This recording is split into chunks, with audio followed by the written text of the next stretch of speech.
ጠቅላይ ሚኒስትሩ ቁሞ ቀር ናቸው ሲሉ ከውስጥም ከውጭም እየተነሱ ያሉባቸውን ሐሳቦች ቁሞ ቀርነትስ እንደው እስከምን ድረስ ነው የሚያራምደው?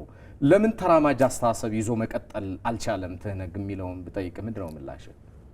ለምን ተራማጅ ሐሳብ ይዞ መቅረብ አልቻለም ለሚለው ተራማጅ ሐሳብ ይዘህ የምትመጣው እኮ ከስር ይሄ ጄነሬሽናል ቼኑን ይዘህ ስትመጣ እኮ ነው።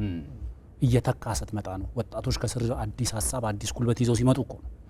ሙሉ ለሙሉ ዘግተህ ፓርቲውን ከመስረታ ጀምሮ እስካሁን ያደረሱት ሰዎች አሁንም ድረስ በአመራርነት ይዘውት ከማዕከላዊ ኮሚቴ ከፖሊት ቢሮ ሁሉን እንደዛ አንቀው ይዘው አዲስ ሐሳብ ልጠብቅ አትችልም። ዋናው መሰረታዊው ነገር በፖለቲካ ውስጥ ቢንግ ፕራግማቲክ ማለት ወይም ደግሞ ቢንግ ሪያሊስቲክ መሆን ማለት መሬት ላይ ያለው ነባራዊ ሁኔታ ዛሬ እኔ የማራምደውን ሐሳብ ይቀበላል ወይ?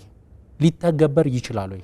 መሬት ላይ ሊወርድ ይችላል ወይ? ህዝብ ሊጠቅም ይችላል ወይ? እኔን ወደፊት ሊያራምደኝ ይችላል ወይ? የዛሬ 50 ዓመት የቀረጽከውን የያዝከውን ሐሳብ ይዘ 50 ዓመት ብቻ አይደለም ከዛ በላይ በፖለቲካል ሼልፉ ላይ ኦልሞስት ከ100 ዓመት በላይ ያስቆጠሩ እነሱ ከሼልፉ ላይ አንስተው በእነሱ ፕሮግራም ውስጥ ከከተቱት 50 ምናምን ዓመት የቆየ የዚህን ያህል የቆየን ሐሳብ መስመር ኃይል ነው ብለህ እዛው መስመር ላይ ተቸንክረህ ማለት አንዳንዴ እኮ መስመርም እኮ ቢሆን እኮ በቀለምም ከሰራው እኮ በሂደት ይፌድ ስለሚያደርግ ማደስ ይኖርባል አይደል? ማደስ እንኳን አልተቻለም። ትልቁ መሰረታዊ ችግር እሱ አይደለም። የዛሬ 50 ዓመት የዛሬ 50 ደቂቃ ከ50 ደቂቃ ወደ ኋላ ብንሄድ እስካሁን ድረስ በጣም ብዙ አዳዲስ ነገሮች ተፈጥረዋል። ከዚህ ጋር ራስ መግባባት ያስፈልጋል። ምክንያቱም ላለፉት 27 ዓመታት ህወሓት መሩ ኢህአዴግ ስልጣን ላይ በነበረበትም ጊዜ ሀገርን ዋጋ ያስከፈለው ቆሞ ቀር አስተሳሰብ ነው። ምንም እድገት አላሳየም። እዛው ክጭጭ ያለ እዛው የተቸነከረ የማያድግ የማይቀየር ማለት ነው። ያ 27 ዓመት ሀገርን ዋጋ አስከፈለ። ያለፉት 7 እና 8 ዓመታትን ደግሞ ትግራይ ክልልን ወደ ጦር አውድማነት ከመክተት ጀምሮ አሁን እስካለበት ሁኔታ ድረስ ተመሳሳይ። ምክንያቱም ሀገር እንደ ሀገር 27 ዓመት ዋጋ የከፈለበትን ያንኑ ቲዮሪ ይዘ ያንኑ እርባና ቢስ ሐሳብ ይዘ ሄደ ትግራይ ህዝብ ላይ ተከመርክበት። የትግራይ ህዝብ ላይ ጦርነት አመጣ።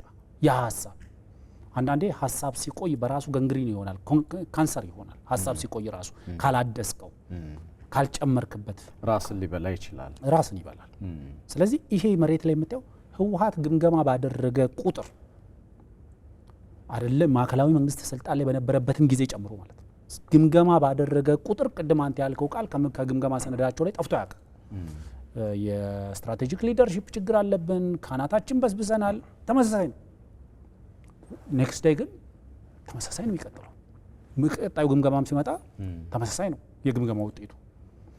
ትልቁ ችግር አንድ ተቋም በስብሻለሁ ካለ የበሰበሰ ተቋምን አዲስ የትም ልታደርሱ አትችልም። መተካት ነው ያለብህ።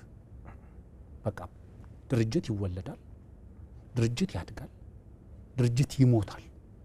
ይሄ የድርጅታዊ ተፈጥሯዊ ሂደት ነው። በተለይ ራስን ከአዳዲስ ነገሮች ጋር ማላመድ እስካልተቻለ ድረስ ማለት የህወሓትና ህወሓት መሩ ኢህአዴግ ትልቁ ችግራቸው የነበረው ተወለዱ፣ ሲወለዱ የያዙትን ሐሳብ ይዘው ሲወለዱ የነበራቸውን አስተሳሰብ ይዘው ሲወለዱ የነበራቸውን የአእምሮ እድገት ይዘው በወጣትነት ዘመናቸው በስተርጅና ዘመናቸው ያንኑ ሐሳብ ይዘው እንደተወለደ ሞት አይነት ነገር ማለት ነው።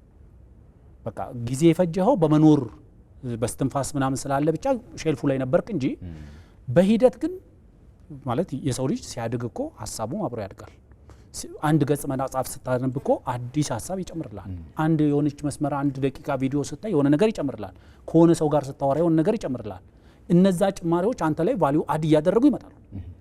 ከሁሉ ነገር ራስን ዘግተህ እንዴት ሰው የሚያነብ ሰው እኮ ተቸካይ ሊሆን አይችልም፣ ተቆሞ ቀር ሊሆን አይችልም።